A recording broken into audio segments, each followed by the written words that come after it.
Vznik fakulty si samozřejmě pamatuji, ale vnímala jsem ho tenkrát spíše v kontextu změn, které nastaly po listopadu. Sama sametová revoluce pro mě znamenala významný mezník, který jsem velmi intenzivně vnímala a jsem moc ráda, že jsem se toho dožila. Byla jsem tenkrát asistentkou na katedře matematiky, která sídlila na strojní fakultě a pamatuji si, že z jara, hned na začátku roku 1990, se začalo uvažovat, že by Liberci slušela pedagogická fakulta.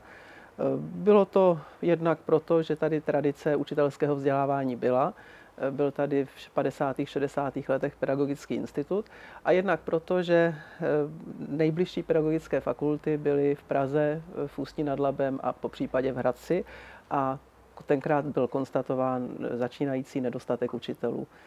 Takže fakulta vznikla možná trochu kuriózním způsobem, že se tady v regionálním tisku objevil inzerát nebo nějaká zprávička o tom, že vzniká fakulta. Jeden z našich kolegů to uveřejnil a na fakultu, která ještě neexistovala, začaly chodit přihlášky. Takže potom už se s tím něco samozřejmě muselo dělat.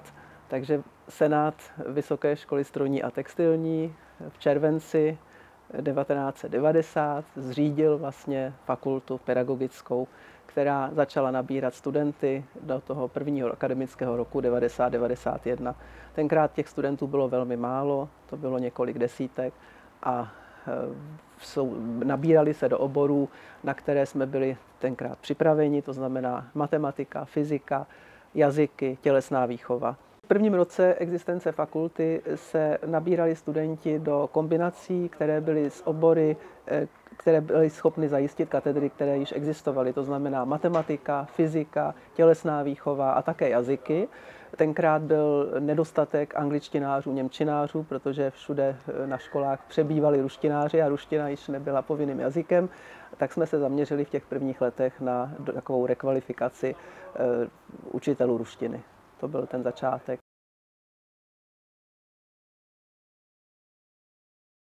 Byla jsem tehdy členkou prvního akademického senátu fakulty pedagogické, který měl, dokonce si pamatuji, kdy měl první zasedání 29.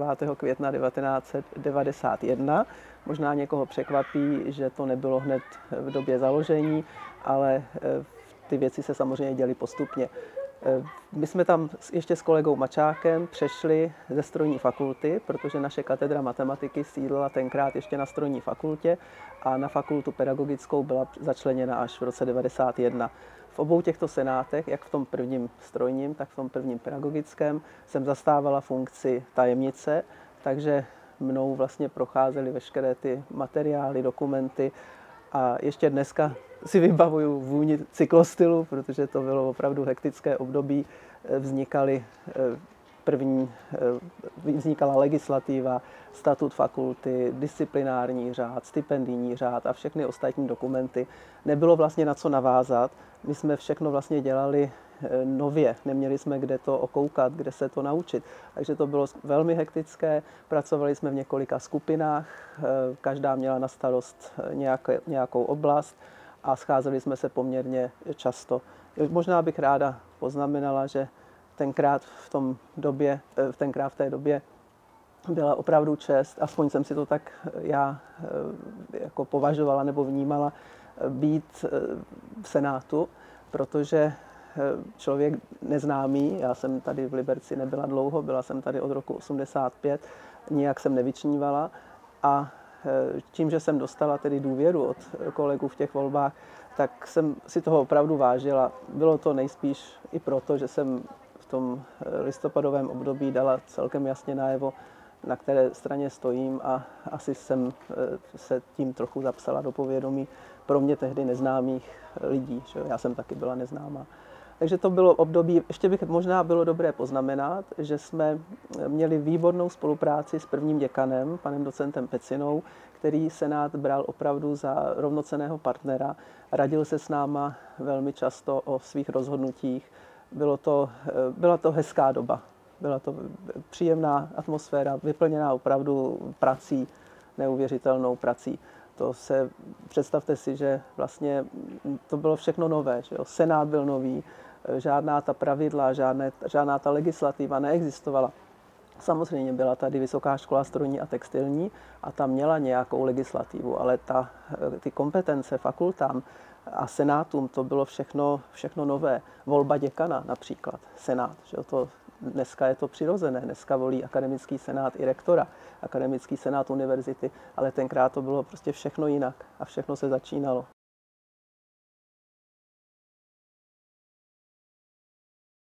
Momenty prvních přednášek a setkávání se studentů, to je trochu možná těžké jako říci, protože tím, že jsem tady byla už od roku 85, tak pro mě vysokoškolský student nebylo nic nového. Změnil se pouze obor.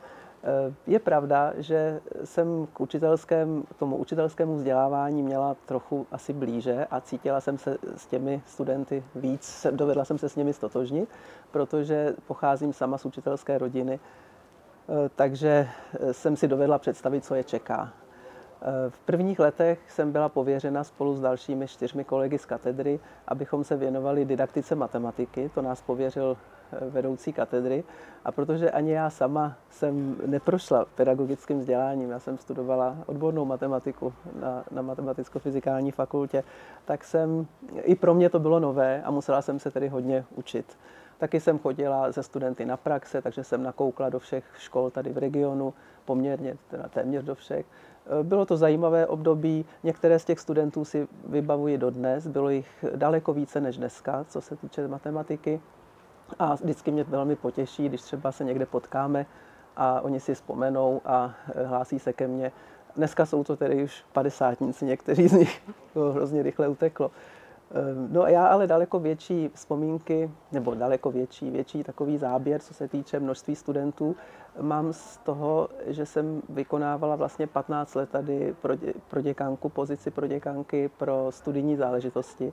Takže jsem se za tu dobu, polovinu doby existence fakulty, setkala se stovkami, možná tisíci studentů a měla jsem možnost nakouknout i nejenom do jejich studijních problémů, ale často jsem fungovala jako psychoterapeut a řešila jsem s nimi různé osobní záležitosti. Takže to mě poznamenalo vedle toho, že jsem potkávala studenty matematiky, kteří budou učiteli matematiky nebo učiteli na 1. stupni, tak jsem se potom potkávala se všemi studenty a to se nedá zapomenout zkrátka.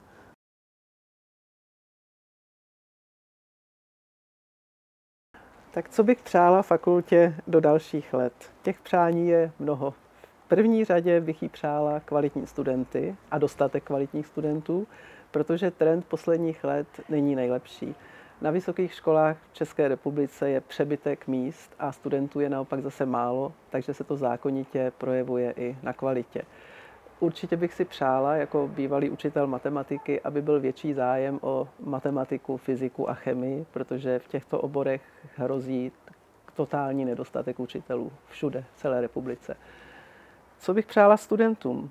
Studentům bych přála dobré učitele, kteří jsou nejen odborníky, ale i osobnostmi, na které se nezapomíná.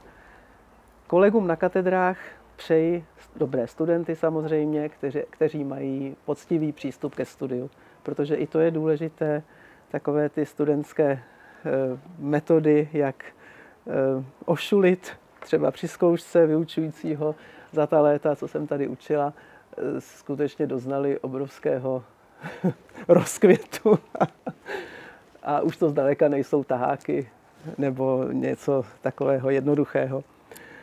Vedení fakulty bych přála méně byrokracie, protože dobře vím za ta léta, co jsem působila ve vedení, že často nezbývá čas na smysluplnou práci kvůli množství formulářů a pravidel, která se musí splnit. Důležité také je, aby na fakultě byla příjemná atmosféra, aby se tady lidé, ať už studenti i kolegové, dobře cítili. Dobré mezilidské vztahy, to si myslím, že je hodně důležité. No a myslím si, že by bylo hezké, kdyby naši absolventi byli hrdí na to, i po letech, že studovali na fakultě a aby i fakulta mohla být hrdá, pyšná na své absolventy, kteří nikde nedělají ostudu.